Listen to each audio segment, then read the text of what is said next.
hide your aces, hide your pitchers, hide anybody with an arm because nobody can keep their UCL intact in the MLB anymore. It seems like everybody has been getting hurt. Tommy John is on the rise, elbow soreness. No one really knows why. Pitchers have recently been having elbow problems or season-ending TJ. A few names to list: Spencer Strider, Yuri Perez, Shane Bieber, Garrett Cole has arm problems, Framer Valdez, Josiah Gray, Nick Pivetta, guys that already have had TJ within the last year that are pretty notable: Sandy Alcantara, Shane McClanahan, and Shohei Ohtani.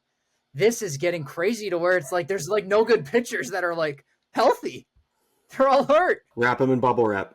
It's getting to a point where I don't know. I'll be honest.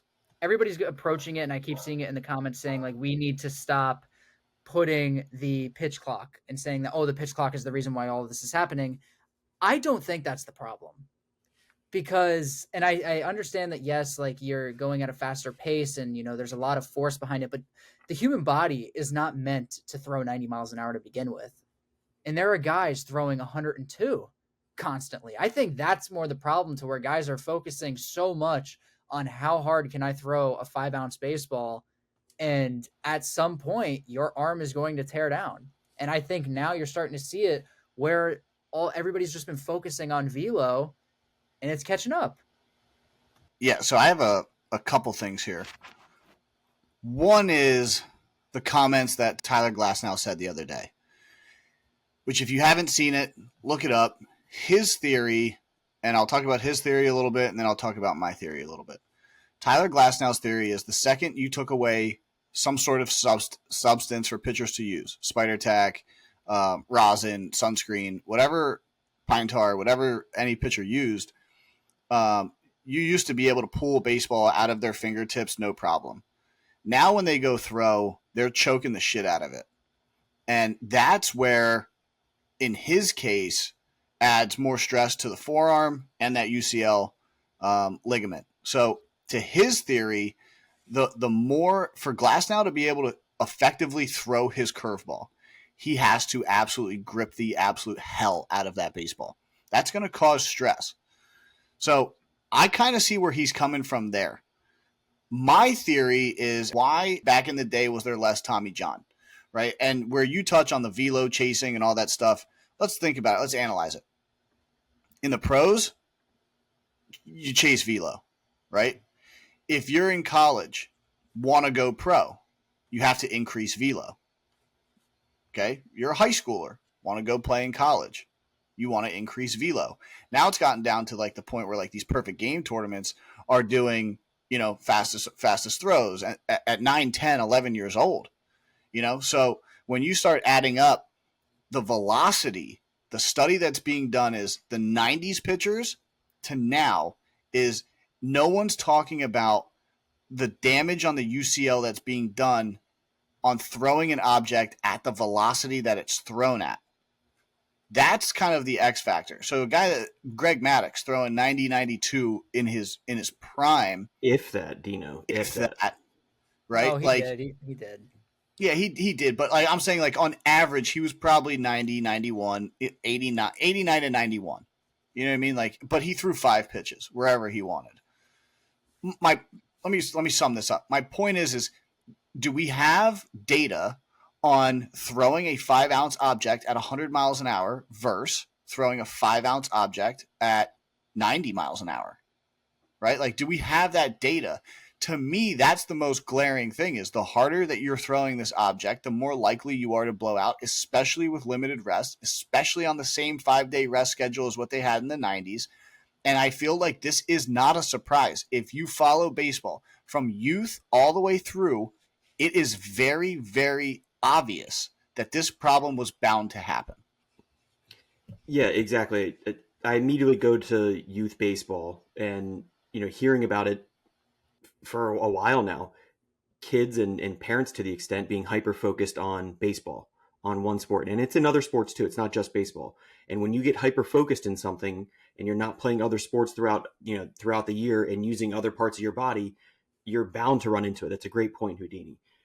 A couple points that I wanted to bring up too. The average velocity on the fastball over the past 15 years has gone up almost like 3.5 or 4 miles an hour, which is a crazy amount over a short period of time. Houdini, you kind of spoke about the data. Like, do we need the data? I think the data is right in front of us. We're seeing it right now. You can go back 10 years, you can go back 15, 20, however long we want, until TJ really became, very popular. They're on the rise, and the fastball's velocity is on the rise. You hit all the points all the way through high school, college. Like, that's what gets scouts' attention. That's what gets you to the league. That's what gets you to your goal. I think part of it, kind of what is lost too, is the art of pitching. You brought up Greg Maddux. That's a great example. Even towards the end of his career, pitchers used to be able to pitch. And I'm not saying that there aren't dudes who can shove and put 100 on the black and break you off a curveball too. But the art of pitching and not throwing 100% every single pitch because you have to, being able to get through it at 80%, 90%, and then every once in a while when you need to kind of tone it up, you can. But the art of pitching has gone away, and it's just turned into velo. It's turned into velo and home runs and strikeouts.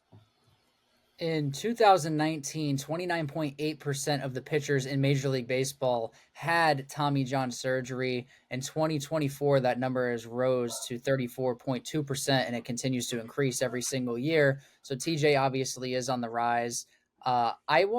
We love conspiracy theories on this podcast. And honestly, the more that I thought about this over the weekend, when I saw this news coming out of more and more guys having this elbow soreness, and that's obviously leading towards some sort of maybe not a tear, but problem in that UCL area, is that I think Rob Manfred is screwing around with the baseballs, because baseballs are also getting hit out a lot more this year than they did last year. And I think that they might be juiced again a little bit.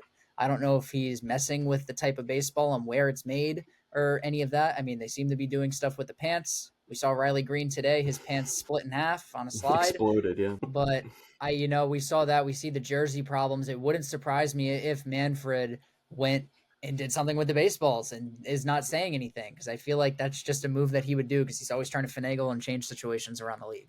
Well, that is, Glasnow brought that up, was the first 6 balls you get are rubbed up nice. Yep. After that, when you're throwing them back in, it's just chalky. So that's why you're probably going to see an increase in hit by pitches as well.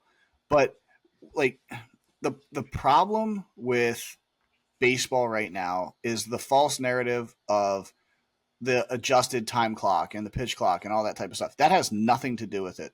You throwing an object 12 seconds apart, 18 seconds apart, it has no effect on you throwing the object versus the velocity of which you're throwing it at. If I throw a tennis ball against a wall for 12 hours a day at 5 seconds in between, I'm not going to blow my arm out. If I take that same tennis ball and every 15 seconds I throw it as hard as I possibly can, eventually my arm will break down. So, and Dino, you hit on a point too with Glasnow. It's saying he has to grip the ball harder to control it, and that's a problem. Like in any sport, like you never want to do anything at full grip. Like you want to be loose, you want to be athletic, and whenever you're gripping it like that, you're not being loose and athletic. You're straining muscles. Jedi, you brought up your forearm muscles leading directly into the UCL. Like it's bound to happen. The final point I want to make is, if you are a college kid, and Jedi, I'll use you for an example, right? Let's say you were 90-91, which I think is pretty accurate, right? Is that what you were? Yeah, you were 90-91. If I told you you need to do a weighted ball program, X, Y, and Z, you got to do this, this, and this to get to 96, 97. And you know that you're in the final year of your career. There's nothing coming after. But if you get to 96, 97, you'll probably get picked up. Are you doing it? Of course. And I think that's what every player goes into, because this is their life. And that's where I think the main issue is. If you're on the last leg, your last year, if you're in AAA, you can't get to the pros. If you're a high schooler that has no options, it's either go to school or play baseball somewhere. Like if you're on your last possible option, then I support chasing the velo. But if you're chasing the velo for 8 to 10 years, it's going to blow out. That's my theory. If you're 21 years old and you're in your senior year college and you're 90, 92 and you're getting no looks. And next thing you know, you're like, dude, screw it. I'm going to go for it. And you're 96, 97. I tip that. You made a final push. I respect that. But then don't be surprised when it blows out. But the problem is the guys that are chasing that velo from when they're 10 years old to 22.